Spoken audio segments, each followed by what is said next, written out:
Hello and good afternoon, everyone. My name is Chanel Hasty. I'm the Executive Assistant to Jeff Finkel, the President and CEO here at IEDC.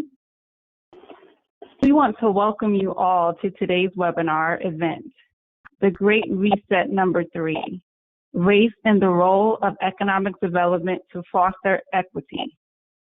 This event is part of IEDC's new Take Action Against Racism and Economic Development webinar series, a 4-part series developed in response to the race and justice movement currently enveloping the United States. IEDC is kicking off the Take Action series with today's webinar in partnership with ROI Research on Investment and Gazelle.ai. Before we get started, I would like to share a few housekeeping notes. The first is to please note that all attendees will be muted during the webinar. The second is that you will have an opportunity to submit text questions to today's presenters by typing them into the questions pane in your control panel. You may send in your questions at any time, and we will address them during the Q&A session. The last is that within 48 hours, all slides will be available on IEDC's website. Now, I would like to introduce you to your moderator, Stephen Jast, President and Founder of ROI Research on Investment and Gazelle.ai. Please join me in welcoming Steve. Thanks very much, Chanel. Good afternoon, everyone, and thank you for joining us. It's my pleasure to serve as your moderator for today's webinar. I'd like to take a quick moment to thank our panelists, as well as the ROI and Gazelle.ai teams for their hard work leading up to today's event. I'd also like to say a special thanks to IEDC and Jeff Finkel in particular for partnering with us on this important webinar series. As Chanel mentioned, this webinar will last around 60 minutes and feature 3 amazing panelists who will each speak for approximately 10 minutes. Following all the presentations, we'll have a roundtable discussion followed by a Q&A period.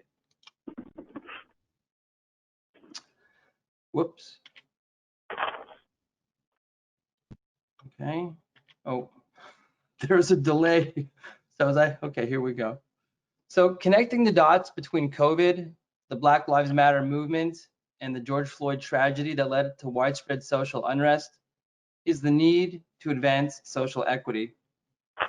While the social justice goal is by far the most important in the discussion surrounding equity, we're going to spend some time today on the economic perspective as well.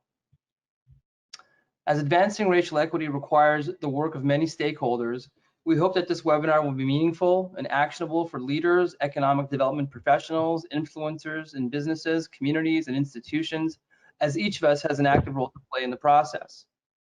My hope is that today's webinar will advance dialogue to effectively close gaps in opportunity and outcomes and achieve greater social justice and racial equity. First, a bit of context. U.S. economic growth is slowing and is below the pace of emerging nations like China and India.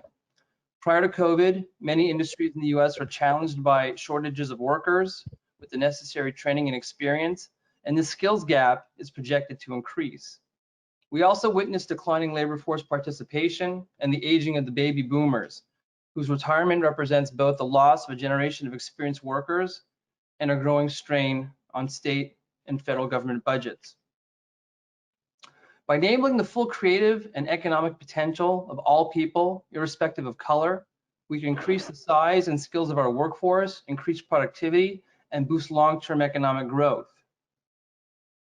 Reducing occupational barriers for women and the Black population in the latter half of the 20th century was a major contributor to US economic growth.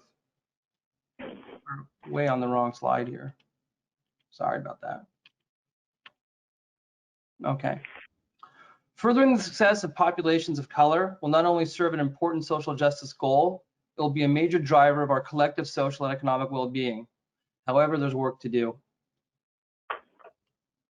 Today, the average earnings of persons of color are 63% of the average of whites. Raising the average earnings of people of color to match those of whites would generate an additional $1 trillion in earnings, representing a 15% gain. Because this gain would be generated through greater productivity, it would translate to an additional 2.7 trillion in GDP. By 2050, given the expected growth in populations of color, closing the earnings gap would increase inflation-adjusted earnings by 22%. The corresponding gain in 2050 GDP would be $8 trillion, an amount greater than the current GDP of every country in the world except the US and China. Closing the gap means lessening and ultimately eliminating disparities and opportunity differentials that limit the contributions of people of color. Advancing racial equity can translate into meaningful increases in consumer spending, as well as federal, state, and local tax revenues, not to mention the most important of all, which is an improved standard of living for everyone for generations to come. From an entrepreneurial perspective, Black-owned businesses have long faced challenges in getting financing. In 2018, only 31% of Black-owned businesses received all the funding they applied for, compared with 49% of white-owned businesses. Moreover, 38% of Black-owned small businesses did not receive any of the financing they applied for, compared with 20% of white-owned businesses. And only 1% of Black business owners obtained loans in their founding year, compared to 7% of white business owners. Difficulties in securing financing show up in business ownership. Black people represent 12.7% of the US population, but only 4.3% of the nation's 22.2 million business owners.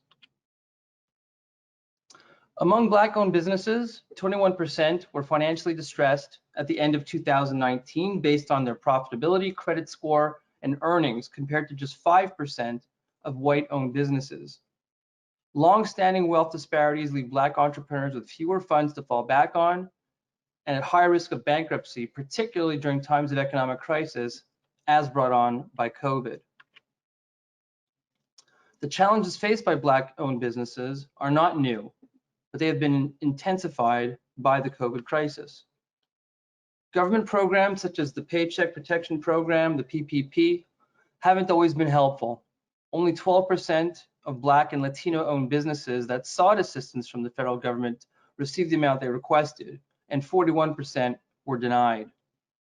Estimates suggest that as many as 95% of Black-owned businesses had virtually no chance of receiving a loan through the PPP due to the eligibility criteria. Before the COVID crisis, economists feared a recession would significantly hurt Black entrepreneurs. A report published by the National Bureau of Economic Research found that the number of African American business owners fell from 1.1 million in February 2020 to 640,000 in April, representing a drop of 41% compared to a drop of 17% in white-owned businesses. For Black-owned businesses, insufficient support combined with the recession's disproportionate impact on Black consumers has made the economic consequences of the pandemic doubly painful. Whoops, seems to jump from time to time. Okay. In April, national Black unemployment sat at 16.7% versus white unemployment, which hit 14.2%. By May, the disparity grew further. Black unemployment grew to 16.8% versus the 12.4% white unemployment rate.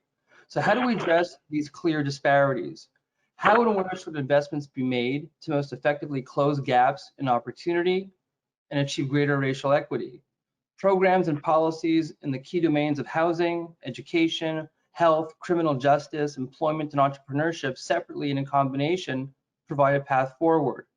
Today we'll focus primarily on employment and entrepreneurship.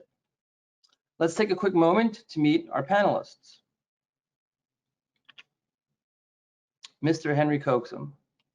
As president of Coxon Enterprises, amongst other business ventures, Henry is the owner-operator of 3 McDonald's restaurants in New Orleans. Is that right, Henry? New Orleans? Yeah, is that close enough for this Canadian kid? Okay. His first job with the McDonald's Corporation was as a manager trainee at the McDonald's restaurant located in Eastern New Orleans in 1984. His career came full circle in 2002 when he became the owner-operator of that very same restaurant. I must confess that I've introduced my share of panelists over the years doing webinars, but few have been awarded quite as many accolades as you, Henry. So editing your bio was a real challenge. So I've prepared a small sample, a little sort of tapas of some of your awards and accolades. So please forgive me if I've left some out that you prefer that should have been kept in. But we could have done a whole webinar just on your resume. So Henry is the founding and emeritus chairman of the New Orleans Business Alliance. He's president of the Great Southern Region's Black McDonald's Operator Association. He's the recipient of the Ronald Award, a prestigious award which honors McDonald's owner-operators for outstanding service. He's a member of the board of the New Orleans Museum of Art, the Audubon Nature Institute, the National World War II Museum, and the New Orleans African American Museum. He's a recipient of the United Way's Alexis de Tocqueville Award, which is the highest honor bestowed by the United Way. He's the recipient of the McDonald's 365 Black Award, recognizing outstanding individuals who are committed to making positive contributions that strengthen the African American community. And last but not least, he is the recipient of the 2017 Chairman's Award for Lifetime Achievement from our very own IEDC. Henry will discuss the progression of his career working at McDonald's Corporation to an eventual multiple franchise owner. Henry's career is an example of how large corporations can play a significant role in fostering equity through their mentoring, education, stability, and scholarship programs. Henry will also share his experience as a business owner, both pre and post-COVID, as well as the need for a strong federal response and a coordinated effort amongst all levels of government to help with our recovery. Adam Knapp, equally established. Adam was named president and CEO of the Baton Rouge Area Chamber in April 2008. Adam previously served as the deputy director of the Louisiana Recovery Authority. Prior to his LRA tenure, Adam served as economic development advisor to 2 governors and the policy director for Louisiana Economic Development. Prior to state government, Adam worked for Accenture as an emerging technology consultant. Adam graduated from Davidson College in 1996 and studied at Harvard University's John F. Kennedy School of Government and Julius Maximilians Universität in Würzburg, Germany. Adam will share data related to Black-owned businesses and economic inclusion in the Baton Rouge metro area, as well as the challenges these businesses faced before and as a result of the COVID crisis. Adam will discuss the gap in the delivery of capital through the PPP to white versus Black-owned businesses, the need for more data, as well as programs that BRAC has established to help minority businesses to compete and scale. Okay, and last, but certainly not least, my good old friend Rod Miller, who I very fondly remember visiting with me here in Montreal about 20 years ago. Rod was named the Chief Executive Officer at Invest Puerto Rico in 2019. Rod joined Invest Puerto Rico after leading Ascendant Global, an economic development firm focused on providing growth solutions to help economies sustain themselves and gain jobs in private investment. Prior to that, Rod was president and CEO of the Detroit Economic Growth Corporation, the public-private partnership charged with leading the economic revitalization of the city of Detroit. Rod also serves as the founding president and CEO of the New Orleans Business Alliance. He holds a Master of Public Policy from Harvard University's Kennedy School of Government and a Bachelor of Science in International Business from St. Augustine's College. He is also a Fulbright Fellow and fluent in Spanish, I might add, which somehow, Rod, you didn't put on your resume here. Threw that in for you. People may be wondering how you got that gig in Puerto Rico without speaking Spanish. Rod will discuss the role of government and economic development organizations to create and advocate for policies to further generate race-based equity in business. Rod will also provide some historical context regarding the role of government in policy formulation. Finally, Rod will explore potential opportunities for Black-owned businesses as a result of the COVID crisis. So without any further ado, please join me in welcoming Mr. Henry Coxon as our first speaker. Mr. Coxon, the floor is yours. Good morning. Good afternoon now. Before joining McDonald's, I had another career as an urban planner in Chicago, the city's Chicago Committee on Urban Opportunity. After writing various programmatic grants for the DuSable Museum of African American History, I wrote a grant for the Chicago Community Trust for a 2-year grant to fund the development office for the DuSable Museum. When that grant was funded, I was approached by its founder, Dr. Margaret Taylor Goss Burroughs, who was born in St. Rose, Louisiana, to accept that position. The opportunity was most challenging because it involved me taking a $10,000 pay raise, a pay cut, $10,000 back in 1977. That was an enormous sum of money. However, I accepted the position. This woman had the tenacity more tenacity than anyone I've ever met. She was a humanist, an artist, and she later became my mentor, and it changed my life forever. That position was the best position I ever had, although it did not pay well. The benefits were extraordinary. I got to start an art collection. I had a chance to work with many notables in the area of African American history. I learned how to do prospecting for fund development. I actually got certified as a fundraising executive. It was something that I'll remember for the rest of my life. Nevertheless, after 2 years, I had an opportunity to go back to urban planning and went back as the executive director of the Southtown Planning Association. The significance of that was that it was in the Halstead community of Chicago. Little did I know later on that I would get to meet the first African-American operator, Herman Petty, and to see his restaurant and where he started. Moving full circle, Dr. Burroughs later made me aware of an opportunity that the Ford Foundation had for a development director in New Orleans. That organization was the Amistad Research Center. Upon an interview in New York, I secured that position. In May of 1982, I relocated to New Orleans. Another 2-year funding opportunity, under financed. So for 3 opportunities, I had a salary of $25,000 and a fundraising budget. It was a far cry from government, but the positions were ones of responsibility, and it gave me a chance to really circulate throughout the African American community. At the same time, it gave me a chance to be mentored by others. In Chicago, I had a chance to study at the Field Museum of History, the Chicago Arts Museum, and the Detroit Museum of Art. In New Orleans, John Bullard of the New Orleans Museum of Art mentored me. I had a chance to sit at the best tables and learn how to collect the check. The most beautiful thing about Dr. Burroughs, with her being a humanist, I learned the importance of leaving a legacy and making a difference in one's community. She was the first African American graduate of the Chicago Arts Institute. She was also the founder of the Southside Community Arts Center and the Hyde Park Arts Festival.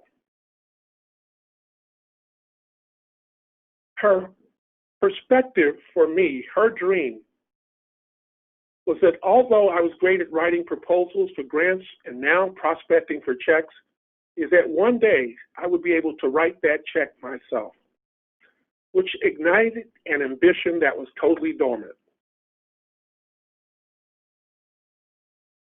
I began my McDonald's career 35 years ago, but it was actually 2 years earlier, after reading In Search of Excellence, that I was inspired to make the transition from nonprofit and governmental administration to one of the country's leading corporations that embrace diversity, inclusion, and collaboration. I always wanted to be a part of a company that instills in its employees the awareness that their best efforts are essential and that they can and will share in the rewards of the company's success. In Search of Excellence, McDonald's is mentioned as one of the top 10 companies with clearly defined programs for minority career development and advancement with incentivized performance. Yes, I joined McDonald's in September of 1984 in New Orleans. Possibly an oxymoron because McDonald's was headquarters in the suburbs of Chicago in Oak Brook, Illinois. But I fell in love with New Orleans and I did not want to leave. The seafood, the culture, the festivals were invigorating. So I took this opportunity. At the time, the person and persons in my life thought I was having a nervous breakdown.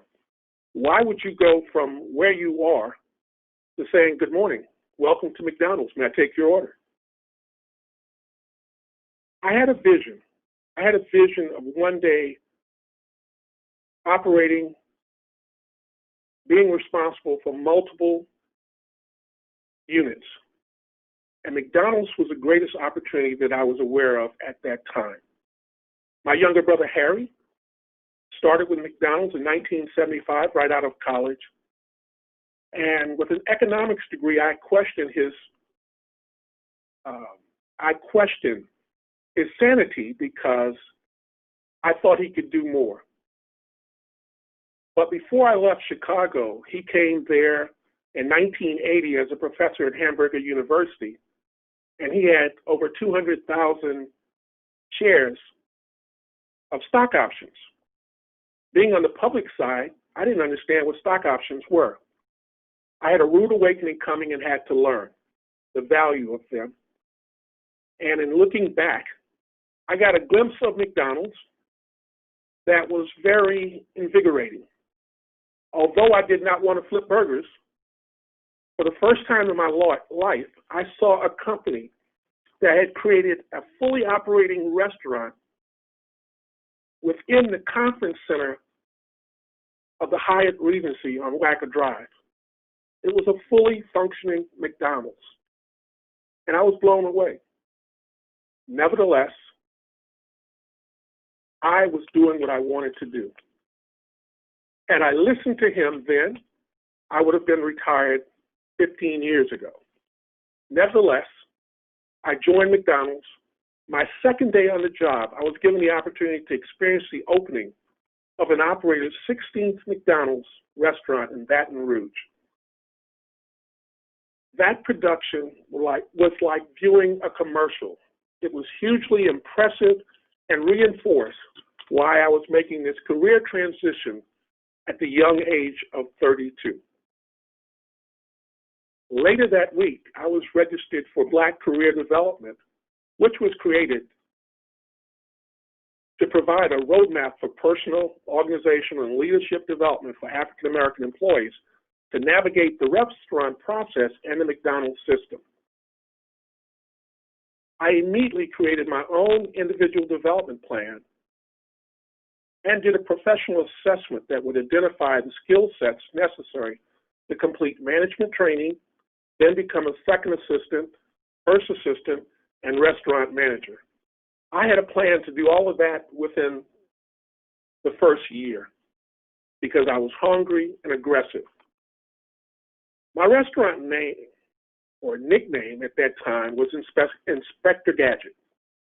It's a clipboard with station observation checklists, stopwatch, thermometer, and a pocket quality reference guide were a part of my daily wardrobe. I was obsessed with learning everything about operations, all the times and temperatures and equipment calibrations, safety protocols, and maintenance guides.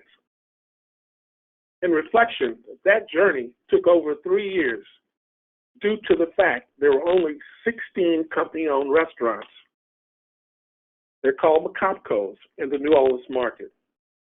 The prevailing joke was to become a GM, someone had to get fired, die, or get promoted to Oak Brook, Illinois to leverage that opportunity.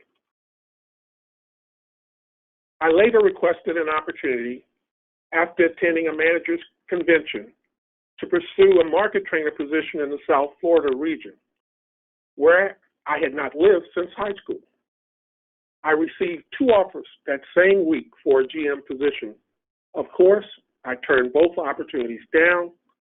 With the New Orleans regional manager's blessing, I relocated as a market trainer to South Florida and the Caribbean region in June of 1987.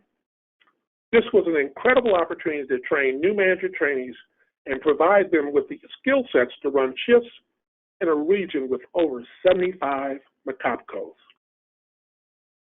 I had found my niche, and it was people development. My investment in the basics of the business and maturity was beginning to pay dividends. I love to teach for understanding, coach for results, and mentor my trainees in the restaurant environment. Our greatest challenge at that time was managing a changing workforce and turnover. In January of 1988, I became the general manager of Boca Fifth Avenue. The restaurant had been recently rebuilt in one of the highest income areas of Palm Beach County. It had an extreme staffing problem with lots of sales potential. Our short-term solution was to charter employees in from Miami for the initial 7 weeks of operations. We developed a multicultural staffing plan that was dynamic, diverse, and aggressive. We were able to cultivate a local part-time staff of transplants, high school seniors, and retirees. We ultimately became a regional training restaurant and a people magnet for the area, and grew crew into crew trainers and then shift managers. We were competitive in sales, quality, service, and cleanliness, which we refer to as QSC, and profitability because of our focus on accountability, recognition, rewards, and people development. All the items or aspects of Tom Peters' In Search of Excellence, which really focus on the dynamics of people. If you acknowledge them, train them, and recognize and reward them, they will prosper and they will give you 110%. In October 1989, I became an area supervisor with 7 restaurants in 3 counties. I spent my life on the Florida Turnpike system. That opportunity provided me with a non-traditional cultural experience to lead a diverse group of GMs. We continued to excel at sales by focusing on drive-through operations and speed of service. Our profitability came from focusing on food, costs, cash controls, and breakfast. We continued to make shift management development a priority and became the cornerstone of our success. It has been said that knowledge is power, but only when you can execute as well. Area supervision, performance rewards included opportunities to celebrate with your GMs at athletic and concert events at Joe Robbie Stadium and the Miami Arena. While there in South Florida, I experienced my greatest appreciation for the McDonald's system. My greatest appreciation for who we were and what we did was when Hurricane Andrew struck South Florida in August of 1992. Our McFamily, corporate staff, owner-operators, and suppliers were amazing. The leadership, compassion, and sense of purpose shown to first ensure that all of us were safe, that our homes and then restaurants were secure, and ultimately our managers and crew. and the communities that we serve. I will never forget that. We actually opened our restaurants because we did not have power. We donated the food to churches. We bought grills and helped them to cook it. For our managers and crew, we actually wrote checks. The rest of the system raised over $3 million and gave it to us to give back to our people. Many of those individuals, McDonald's became not only a care provider, but became their employer for life. The turnover in South Florida is still very limited, under 100%, even after 18 years, because everyone's life that we touch remembers what we did for them. And I, too, remember Hurricane Andrew. In December 1992, I relocated back to New Orleans region as a business consultant. I was ecstatic to return. With enhanced financial skill sets and accolades for demonstrated success, I was able to provide organizational support to 7 owner-operator organizations with 21 restaurants in the New Orleans Co-op. In September of 1994, I was promoted to Regional Quality Management Consultant and leveraged total quality management instruction for corporate staff and operators. I was certified to provide facilitated workshops on Stephen Covey's 7 Habits, First Things First, and Principle-Centered Leadership. McDonald's had come into the total quality management framework. Historically, McDonald's was a company that hired from within. You came in as a crew and worked your way up through management. And back when I joined, I was atypical in 1984. Most of the folks in corporate staff had not only been a crew or a manager, and half of them had met their spouses or significant other at McDonald's. In January of 1996, I was promoted to senior training consultant and continued to provide classroom and field training to managers and corporate staff. In November of 1996, I was given my most challenging opportunity. I was promoted to an operations department head and to a regional field service manager. The region at that time had grown to provide coverage to parts of 10 states. The New Orleans region stretched from Destin, Florida, to Hope, Arkansas. And I was fortunate enough to cover 2/3 of the state of Louisiana, half of Arkansas, with restaurants in East Texas and Oklahoma.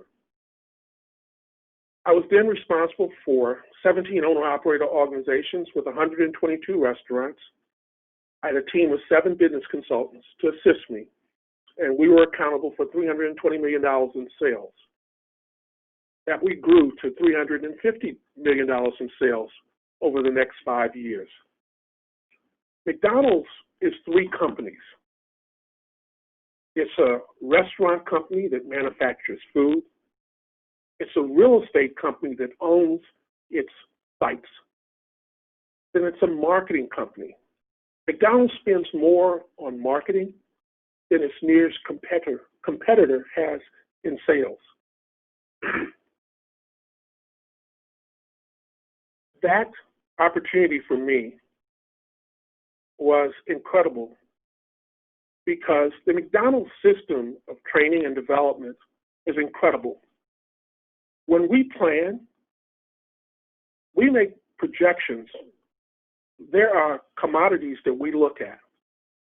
So I know what percent of sales I'm projecting to come from beef, from chicken, from beverages, from breakfast, and from commodity savings. So when we focus on a plan, it's incredibly dynamic. When we look at our financial means, there's never been a McDonald's operator, franchisee, that's defaulted on a loan. We have a group of 5 national bankers that provide support to us at below market rates. They compete for our business.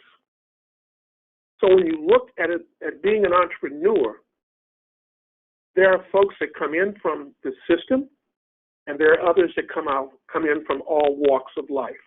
We have McDonald's operators that are chasing the American dream, that are physicians, attorneys, real estate investors, and previously educators. So to be a McDonald's franchisee has been a rewarding aspect of many individuals' dream. In May of 2002, I purchased my first 3 restaurants in New Orleans and became an operator. And I need to admit, clearly, I wanted to pursue my corporate career because I thought that I still had the potential to become an officer of McDonald's Corporation. However, I met this woman in New Orleans, and I tried to convince her to go to Chicago with me. She's a 3rd-generation native, and she looked at me and said, "You're never home anyway, so why don't you get a condo in downtown Chicago and go pursue your dream?" I thought about it for the weekend, maybe for another 2 weeks, and I said, "Nah, I'm staying here."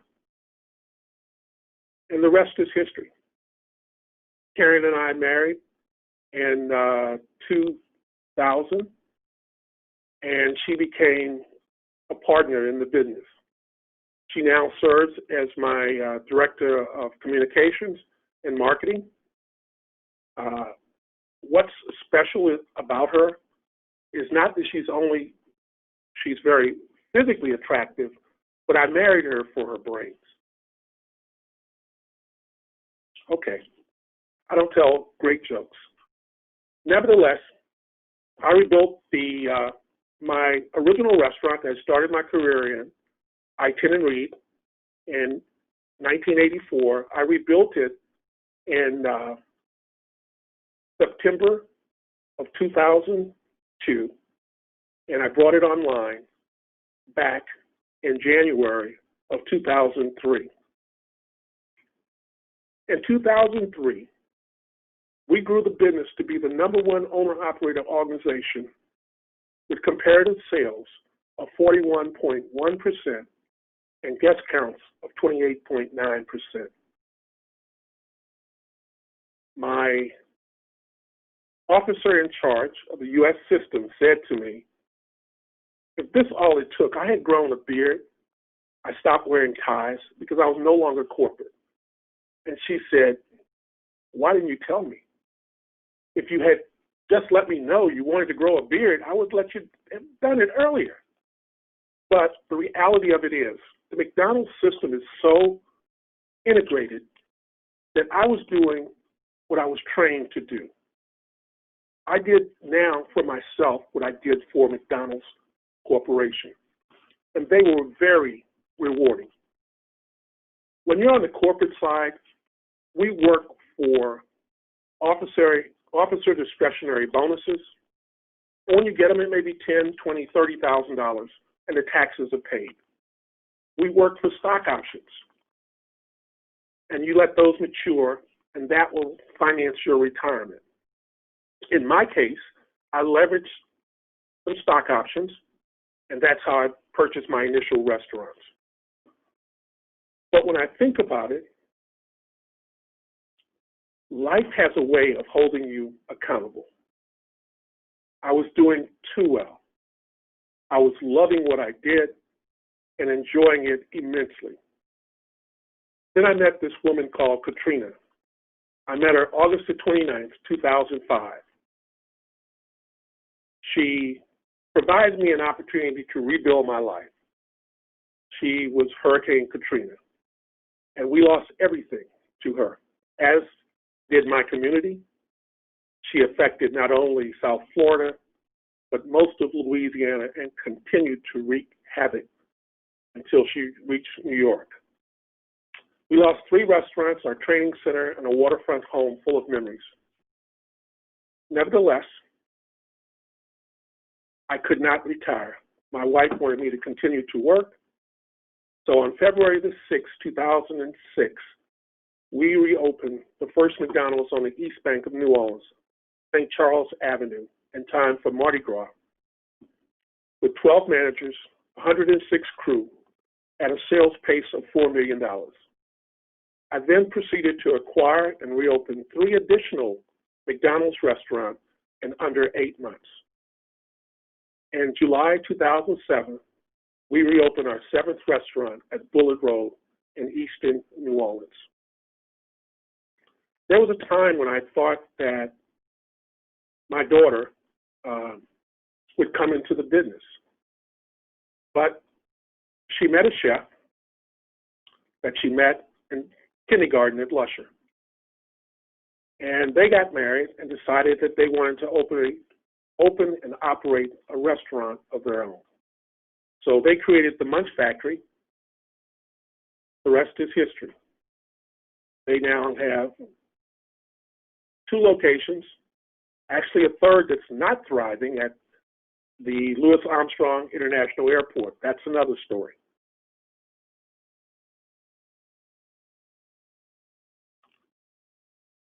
On January the 16th, 2015, we sold 4 of the restaurants, which produced $10 million in sales, and we kept 3 restaurants that also produced $10 million in sales.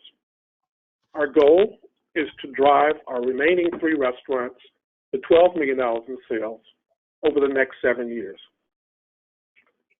We were on track to do that, and we felt very good about it. From its beginnings, over 60 years ago, McDonald's has been committed to do the right thing in accordance with its values and initiatives. As the world changes, so does McDonald's. It takes on the challenges that demand innovative solutions and collective action.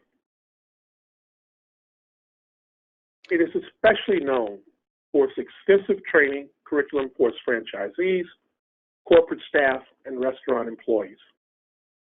Operating an ethical business that represents human rights is integral to any business. And as Ray Kroc, the founder of McDonald's, explained in 1958, the basis for our entire business is that we are ethical, truthful, and dependable.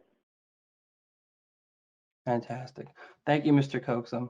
I think we should probably move on to our next speaker, but that was a fantastic, and we really appreciate you taking us through the progression of your career. So thanks very much. I would like to now bring on our next speaker, Adam Knapp. The floor is now yours if you're ready to go. Thanks, Steve. And if you can queue up the slides, I'll go through a couple of quick ones and share a little bit about what we've been through. And just want to say thank you to Henry Coxon for sharing the story.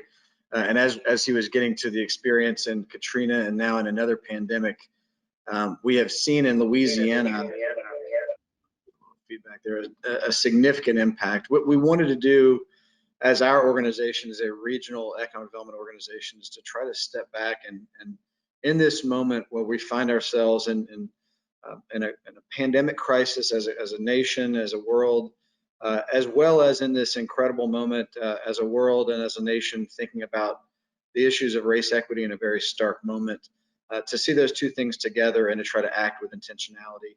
As it happened, as we were coming into the pandemic, our organization was doing a 5-year strategy and had a consulting firm named Avalanche, many folks may know, doing research for us already to benchmark us against a number of other metro areas you see here on the chart, 40 communities that are between a population of 400,000 and 2 million. Metro Baton Rouge is at about 800,000 folks, a little over 800,000 folks. And so we wanted to see ourselves in relationship to other places. And while we looked at the things that you would normally look at in terms of economic performance, workforce and educational attainment, talent migration issues, and quality of place.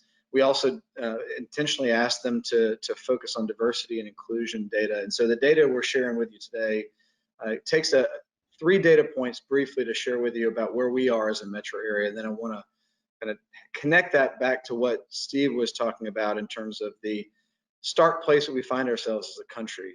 Baton Rouge is a place of roughly about 35% Black families and households in that metro area of over 800,000 people. In East Baton Rouge Parish, the urban center, our parish or our county, as we think about it, that community is probably closer to 50% Black households within the urban, dense urban community. And so we really wanted to understand how that shakes out across the overall economy. So here's 3 slides that I'll share with you that we found out about ourselves. One, we wanted to benchmark the amount of poverty by household by ethnicity. And you'll see here is a ratio, that number in the middle where Baton Rouge falls at 2.3, is the ratio between white non-Hispanic households, which find their household poverty rate at less than 10%, and the ratio for non-white and Hispanic households at above 20%. And that's what that 2.3 represents, is the difference of those two. And you'll see if you want to try to have a community goal of having as low as possible a gap between your households of poverty, you got to try to move to the left end of this chart here. And that's what our challenge has been, is to see strategies to do so. But we wanted to first start with the data. You'll see up in the top right corner communities that we benchmark that are doing better on this category, and you'll see those flagged. Right here, let's say we're roughly in the middle on this chart. What the next chart will show you is the income and households in Baton Rouge has a significant gap. You heard Steve talk about this a moment ago.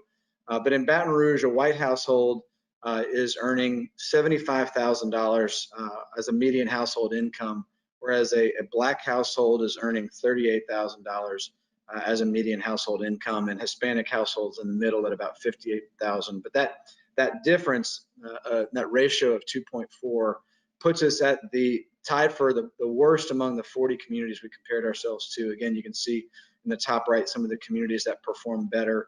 And this gives us probably our most stark outcome of the 3 that I'll show you. And then we wanted to look at what is the role of a job at helping lift a family or out of poverty. We wanted to know if folks who do get employed remain among the working poor, or if they lift themselves out of poverty. And the data shows that we're around in the middle again on this data point. We're around a little under 7% of our households who, if a resident is employed for 6 months or more, they're no longer in poverty by and large. So see how stark it is at the farthest end of the spectrum, where some communities have a rate of 16% who are employed but remain in poverty. But we are not where we would want to be, sort of closer to the rate of 4% or lower, as you can see at the best performing communities. The question that I think we're all asking ourselves and wanted to talk about, and I think, again, Stephen's opening slides did a nice job of sharing some data on this. We took 8 different indicators. I've shared just 3 here with you today. And we've tried to see on a metric comparing an index of our outcomes on economic inclusion data points, and then comparing those to these 40 metros to see the metros' performance in terms of job creation over the last 5 years. And the final slide that I want to show you is just how significantly different those communities are that had better indicators for economic inclusion compared to Baton Rouge. If I can advance this slide. You may need the staff to advance it. It's no longer responding.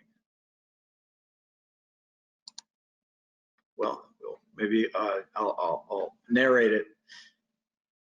I go back one.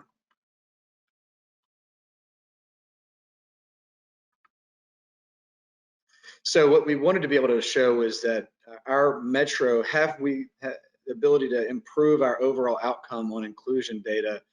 It also has a direct connection to our performance in economic development. And this is the point I think that many of our communities are thinking about right now, is what is the economic development connection for D&I work to job creation work? And if our core fundamental purpose is economic development, jobs in our regions, quality of place in our regions.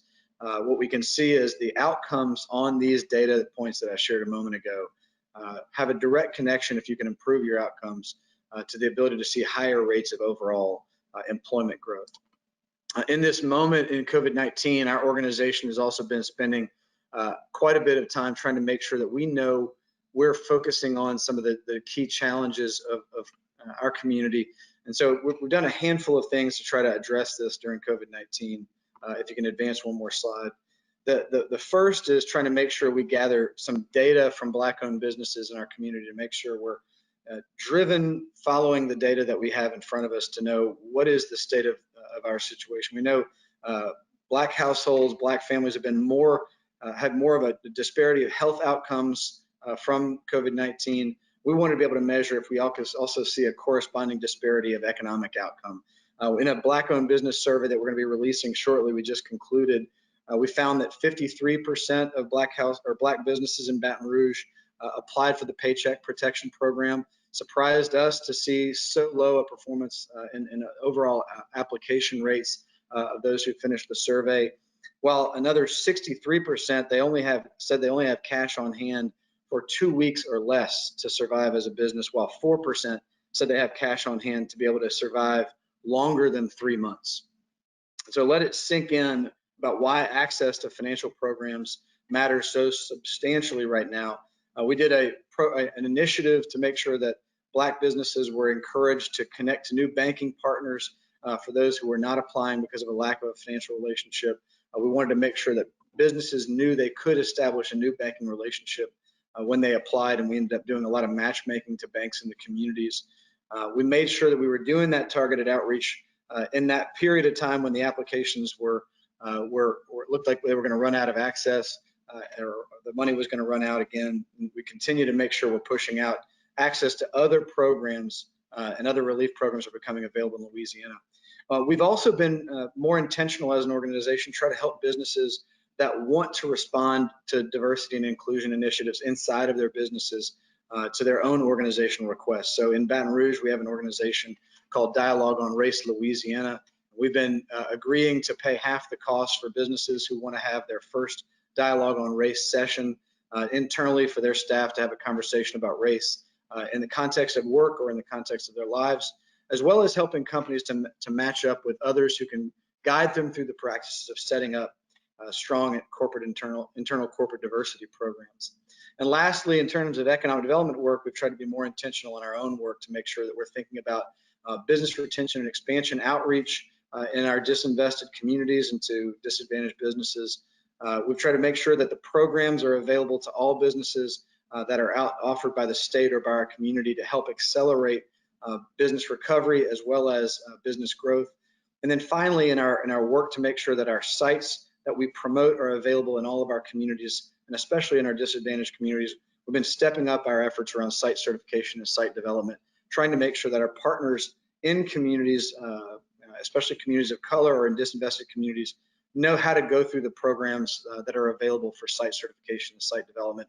And then on our own, trying to do a better job of offering up those sites that are match or nearly match the offerings from site consultants so that we can reach out and offer that those sites are available as well in our community. You can see largely those fit into one of these three circles of initiatives that we think we were doing okay before COVID-19 and know that we need to continue to do a better job of being more intentional about these efforts guiding our work for BRAC going forward. And with that, Steve, I'll pause and look forward to taking questions. Thank you for having me.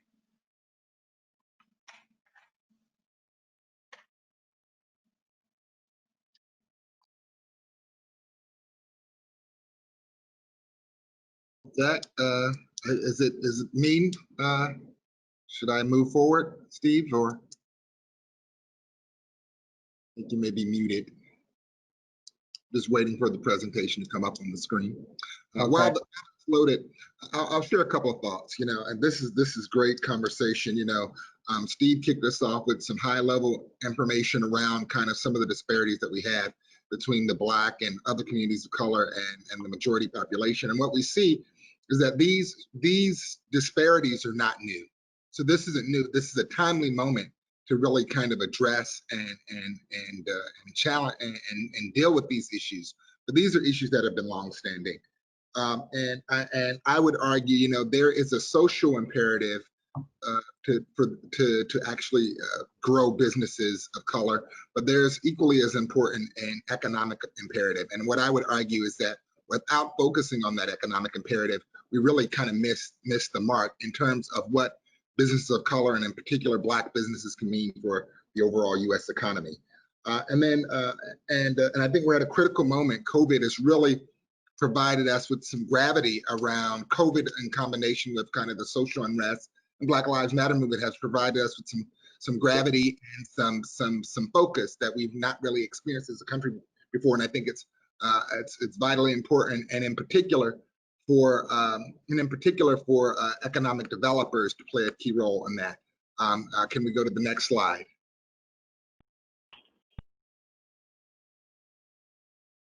And so as we talk about what that means, I don't know if someone else has the control. It doesn't look like I have it. Yeah. So what does that mean? Let's talk about this current environment. So the current environment is really an environment where the global economy, as well as the U.S., is going through a pretty significant transition.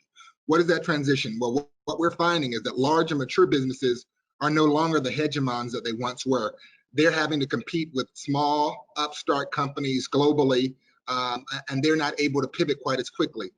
And so they're not producing as many jobs as they once produced, and they can't really provide the foundation in the same way that they've provided it historically, although they're still an incredibly vital part of the economy.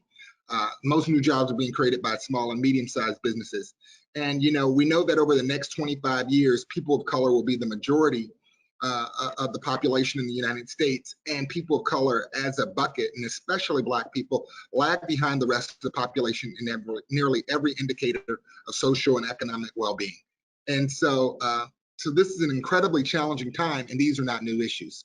That said, I think this creates a real opportunity. You know, this is the first time since the Great Depression that a white 30-year-old male is not expected to do better than his parents in the US. So we've got a time when everyone is actually struggling, and where Black communities and brown communities that have always been behind are falling further behind. So the question now is, how do we create more jobs? Where can they come from, and how can they get here? And I would argue that that businesses of color, Black businesses, really represent a huge opportunity to fill this gap and to ensure that the U.S. economy doesn't fall behind the global economy over the long term because of this latent capacity that's not being used. Next slide.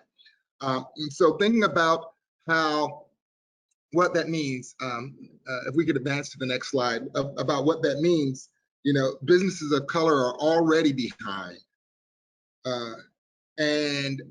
And so the gap in business creation among people of color is costing the U.S. over $300 billion in income annually and 9 million jobs. That's a problem. And what we know is that non-whites, still on the last slide, non-whites, yeah, and what we know is that non-whites represent 38% of the U.S. population, but only 19% of entrepreneurs. And in urban areas that are majority people of color, that they're only 22% of entrepreneurs. So what that means is that the reality is that there is a mismatch in terms of the productivity of Black and brown communities vis-a-vis the other communities for a variety of issues. And that's only been exacerbated by COVID-19. So we know that Black businesses plummeted more than 40% in the last few years. COVID-19 changes the game, and really changes the game, because we know that every time there is a major economic shakeup or a market movement, there are a lot of people that lose a lot of money, and there are also a lot of people that make a lot of money. And so I would argue that COVID-19 is a global economic reset that really should allow people who have not been in the market to actually participate in the market. Social isolation is going to cause people to rethink existing values. So, you know, we're all Zooming from home or our offices today. Long-term disruption in business operation are going to cause many companies to rethink their capital expenditure model. So what we're going to see is a lot of real estate laying on the side of the market that might have otherwise been engaged by large companies. Trends suggest that investments in environmental tech, fintech, blockchain, et cetera, are going to continue to significantly grow. So those are some of the opportunities that are presented specifically because of COVID-19. And then when we think about that as it relates to businesses of color, next slide, the slide that said COVID-19 landscape, that global projections all point to a dramatic reduction in general economic opportunity. And so because we know that, there's this dramatic reduction in economic opportunity, we have to be even more intentional about trying to figure out how do we actually help businesses plug in, and what are the opportunities that are going to be available today that might not have been available just 6 months ago. And those opportunities do exist. Next slide. So economic developers, I would argue, have an outsized role in actually ensuring greater economic inclusion. Next slide, please.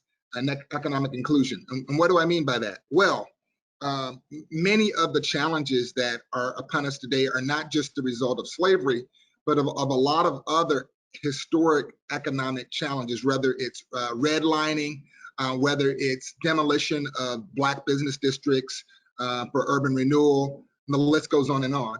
And so as economic developers, a local government has tools that they can leverage and to influence across an array of decision, housing, economic development, procurement, so on. They can leverage the bully pulpit to force conversations.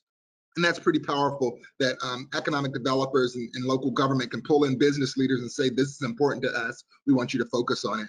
I would argue that building an inclusive ecosystem across technical assistance, capital access, and real estate is one of the most important things we can do.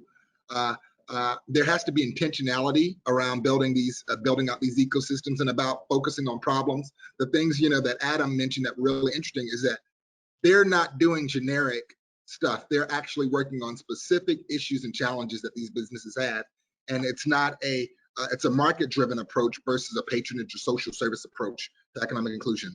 They have to be safety nets to encourage more entrepreneurship. And I would argue that local economic development and local governments through their procurement function can play a strong role in growing businesses of color. Last slide. I would say that by and large there are a lot of resources that are out there, and increasingly more. And a quick plug: I do have a book coming out through Living Cities in the next month that will be talking about what cities can do to grow businesses owned by people of color. But there are a lot of other resources out there, and I'm looking forward to the conversation. Thank you. Mm-hmm. Thanks so much, Rod.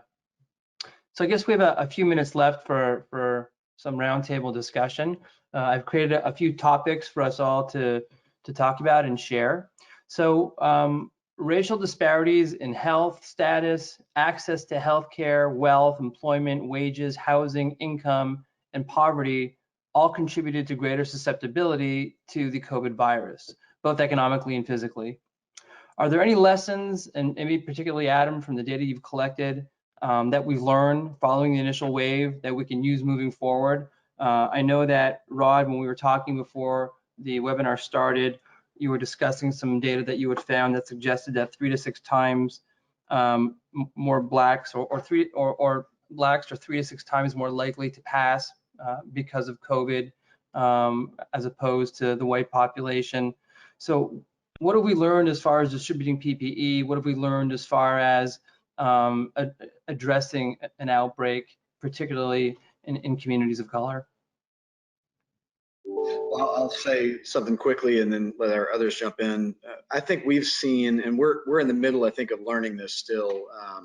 I think we've seen a faster and a higher response rate from businesses of color in Louisiana, at least, to more local programs do better than federal programs. And yet we need federal resources in this time to really drive access. So one thing we've noticed is there remains, at least for Louisiana, I can't speak for the country obviously, but a concern about applying to federal programs, and that distrust perhaps of government doesn't exist as significantly the closer you get to the community. We've seen higher rates of application from business of color from more localized programs, as well as programs that are by design inclusive of some portion of the program being a grant. The loan with the loan forgiveness, for whatever reason, does create a lower application rate, as we saw in our survey data. Only about half of the businesses applying for PPP, even though it is promised to be a forgivable loan to the businesses. It's also the size of the loan, I didn't go into it, is a smaller size because of, I think, of that fear. Whereas we're in the middle of a grant program being offered by the state government using CARES Act dollars to get to businesses, and the first businesses to apply have to be those that are not currently getting a federal assistance through PPP or other things. And they reported to us this morning that they have 78% of their initial applicants in the first couple of weeks into that grant program. 78% are minority, women-owned, or veteran-owned businesses of about 12,000 applicants to a grant program. So we see, because of some intentionality, but also because it's a little closer to home, and it's a grant, that there's a higher rate of access. The other big thing I think we saw in PPP that worked very well is to use the banks as the intermediary to get funding dollars out. Right. That's working better than other programs, Steve. Right, right. Rod, anything to add to that, Mr. Coxon? Well, you know, I think the point that's really pointed there is the reality that the solutions, you've got to have the federal help, but the federal help is not enough, but you definitely got to have that. And the best solutions are going to be a mix. It's going to take the federal, state, and local all rowing in the same direction. And I think there's also a very important role for the private sector to play in that. So I think, you know, in terms of us as economic developers driving outcomes, we've got to be very intentional in pulling in the diverse resources that we can to kind of make sure businesses of color have access to capital and support. Okay, let me read you a quick quote here from a study I have. Researchers found that the biggest difference between Black and white job seekers was not educational performance, work ethic, or values, but rather access to contacts to help in the job search and entry process.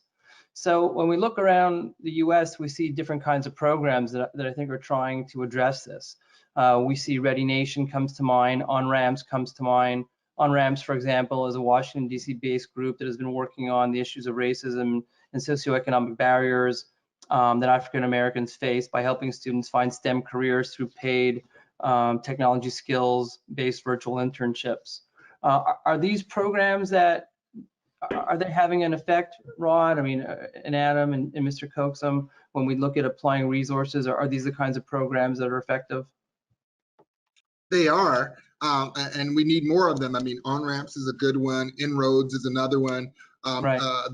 Those are ones that in particular related to employment. Then you've got ones such as the D2D program in Detroit that we did to try and grow local businesses, where local businesses, there was a preference in procurement, and we grew the spend from 500 million to 830 million in just 3 years.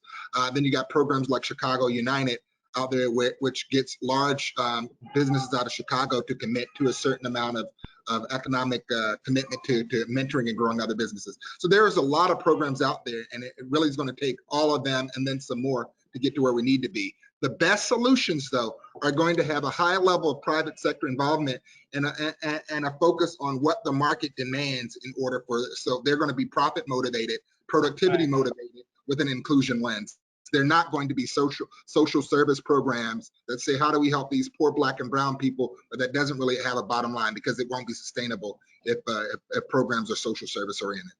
Right, which kind of brings us back to part of the discussion that I had in my slides anyways on the onset of the webinar, where we saw some statistics as it related to the availability of financing through traditional means, where populations of color do not have as much success in securing loans, first-time loans for entrepreneurs. So how can we grow minority entrepreneurship through expanding access to capital and business expertise? I mean, how do we do that? I mean, it sounds like a great idea, you know, as an idea here on a piece of paper, but how do we make that happen in the real world? Well, I'd love to hear Henry answer, because he's seen this on the ground in entrepreneurship in New Orleans. I'll just offer that if we're following the theme of what Rod said a moment ago, of businesses need to lean in to make it sustainable, there is a significant amount of purchasing happening by large companies that can be more intentionally directed to do business with minority-owned businesses or women-owned or veteran-owned businesses, but to make sure that there's intentionality about that purchasing. We've been playing a role and a recent procurement initiative we launched about a year ago to try to help our largest businesses identify businesses that they can do business with to localize their purchasing into disadvantaged businesses here in the community, with an expectation that will uplift more companies to boost their revenues and to be able to compete. But maybe others could lean in on that as well. I truly believe that that's a role for our EDOs locally across the board. I think it's also important that we tap the Urban League and other self-help organizations to build that perspective on having the ability to be an entrepreneur. It's critical that we begin to have not only a great business plan, but cultivate a relationship with a commercial banker. I would add, this is a big chop, but it's very important. I mean, one of the things I think is very important is that there's an intentionality, and so communities have to be intentional about saying that they want to be inclusive, and that leadership has to come from somewhere, whether it's the economic development organization, whether it's the mayor, whether it's a strong business leadership. But communities have to have that conversation about what being inclusive means to them. And there has to be some relationship cultivation that has to happen. Historically, it's one of those things now, all of these large companies are coming out with these statements about, Black Lives Matter, these other things. But when you look at their leadership, whether it's the procurement, whether it's their staff, whether it's their boards, there's a real question of whether there's really the muscle behind it. So cultivating relationships with communities of color so that there can be some greater trust, and then being very intentional about solving a specific problem, a real estate issue, access to capital issue, and doing some ecosystem mapping, and really designing and executing to be results oriented. I think that's at the core of it. And the last thing I'll say about this is, the case study of Henry Coxon is a very interesting one. And what he said is that McDonald's was the biggest security net that one could have. And I think more corporations need to look at that model and figure out how can we make more money by investing in our community and helping other people to build wealth. And not enough companies have that model, but I think that's really where the answer lies. Okay, we have a question here from one of our folks who are watching the webinar. What are examples of loan grant programs that have lower barriers to entry or below market rate loans? How are these funded, and how do you get support for them? I mean, I know, panel, that there's different kinds of programs, such as the State Small Business Credit Initiative, the New Market Tax Credit Program. The Small Business Administration also facilitates loans to small businesses. Are there any other ideas that we can put out there? Well, one of the things I would say is probably the best solutions tend to be local, because the issues that each community faces are different. And I think communities are doing some amazing things with community development block grants. So with your local communities, if there are ways that you can work with your municipal leadership to figure out if there's a way to create carve-outs and special programs around community development block grants, I think that's important. I think building relationships with CDFIs, groups like the Reinvestment Fund and LISC and other big ones, or groups like Nucor down in New Orleans. There are a variety of CDFIs that also offer very, very competitive programs. But most of the programs that are going to do this are not going to be national in scale. They're going to be local and maybe state level. Here's another question from one of our folks who are watching the webinar. One thing I've noticed in our market is that many minority-owned businesses lag behind in terms of having financial statements and other documentation ready for sharing with lenders or others seeking to help them. Adam and Rod, have you seen this as well? Seems we need to educate small business owners on basic accounting. And this is true. In a lot of the research that I've done, Black business owners don't have the same kind of ties and relationships with the banks that most other business owners have. So what are your thoughts, gentlemen? Go ahead, Adam. Well, we've seen that to be the truth or the case. There are programs that exist in nearly every community, at least in every state for sure, that give access to businesses to be able to have resources. So to the extent that economic developers are, as Rod said, being intentional about trying to make sure that resources are given, is to make sure that there's a playbook available to hand to a business owner, rather than say, throw up your hands and say you can't do anything, but to walk them through the steps that are out there to be able to help them get their financial house in order as a business. And in many cases, it takes the businesses, I should say the banks, as you heard Henry say, the importance of the banker earlier, the banks also being willing to be patient to walk a borrower through the things that they can do to improve their financial position to be able to finance their business, rather than a quick no, but a no with guidance and suggestions about ways to get access to the resources that are out there in the community, or at least a direction to the economic development organization that can coach them through these things, or the business accelerator that can do so. One more I think question. most of your universities have opportunities, whether it's Southern or University of New Orleans, Dillard or Xavier, to actually become more learned about whatever entrepreneurial opportunity you want to pursue. We have that through the Urban League. We have that through Goldman Sachs. We have it through JP Morgan Chase. We have to avail ourselves of those opportunities. If you have an idea or a dream, you need to invest some time. It is critical that we begin to have the knowledge, that understanding that profit and loss statement is a part of my business plan, and that I need a CPA to assist me once I get my business up and running. It is critical oftentimes for me to provide insights to someone and say, who's doing your financials? Who's reviewing your ratios? Because without that, no one wants to bank you.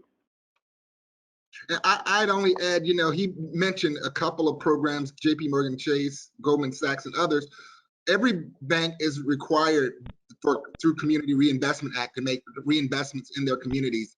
And I would say, if you don't know what the reinvestment plan is for your local banks, that's a great conversation to have with your banking leadership about how are they reinvesting the dollars that are required to reinvest in low and moderate income communities per Fed regulations. Okay, I think we'll do one more question, and then we'll invite Chanel to come back on to wrap things up, as I think we've gone a bit over time. So one more question from the audience. The scale of the disparity between races is remarkable, as we all know. We need a long-term solution to a long-term problem.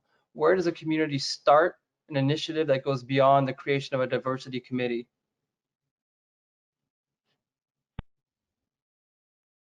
So I will kick that off. I think the first thing is to have to have the conversation. There has to be a conversation, and there has to be recognition of a history of pain and a history of non-engagement in many cases on this issue. I think it's hard to just say, how do we all move forward when there is an established trust?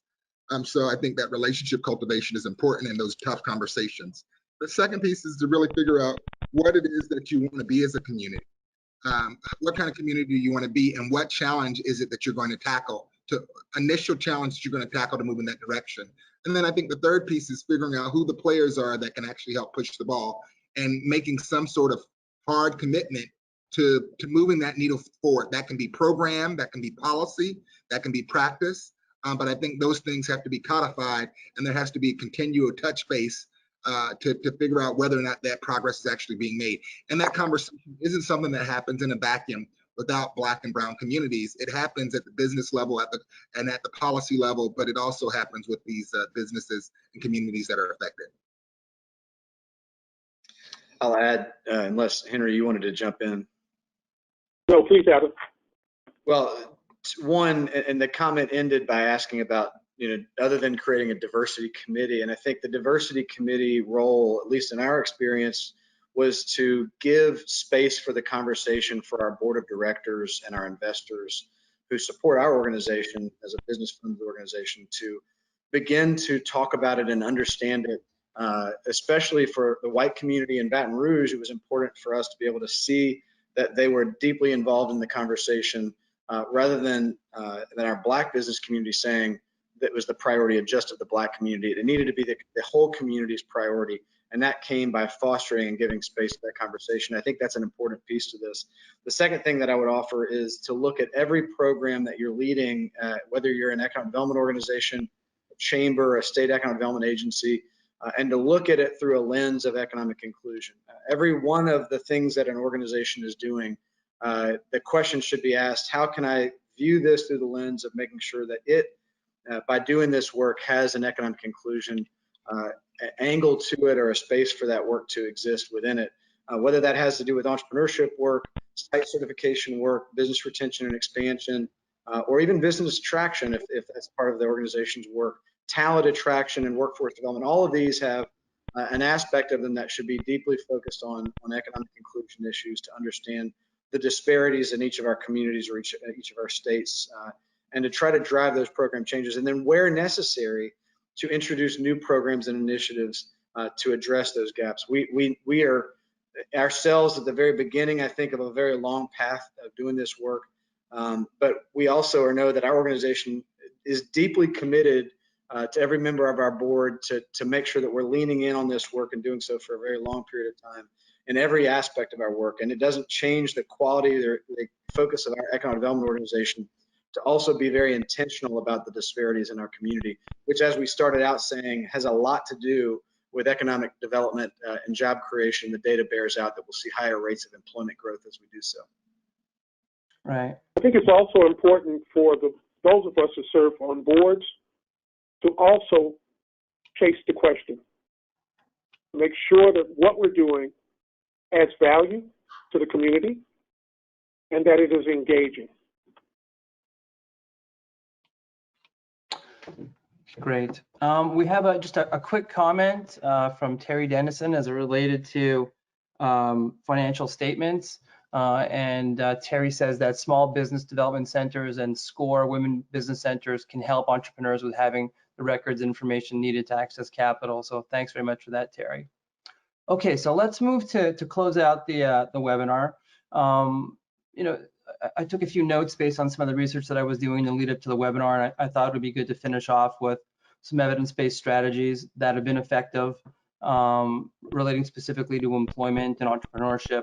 So some of the strategies that we may want to consider are to invest early, maximize lifelong health and educational achievement, empower social mobility, increase economic growth by supporting inclusionary zoning policies, improve existing communities through neighborhood revitalization, better connect youth to job skills through career-focused education, create economic opportunity through business development in underserved areas, grow minority entrepreneurship through expanding access to capital, as we've noticed has been sort of a key theme running through a lot of our discussions.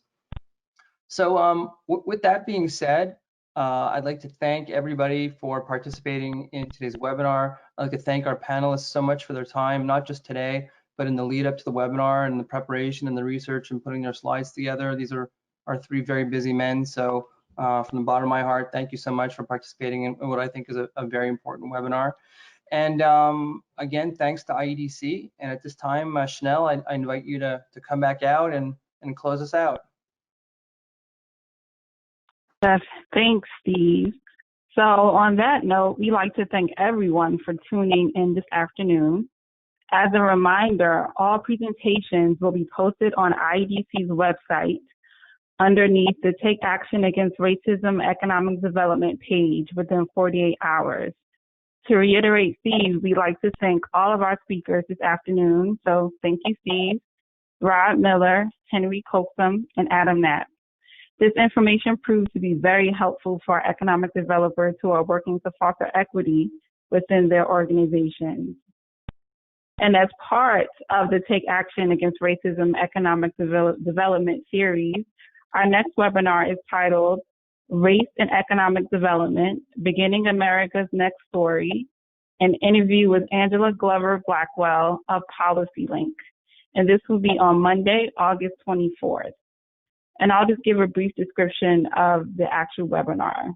So please join Tracy McDaniel, President of TIP Strategies and past chair of the International Economic Development Council, and Angela Glover Blackwell, founder of PolicyLink, in a candid conversation about the state of our economy and the pandemic's devastating impact on communities of color.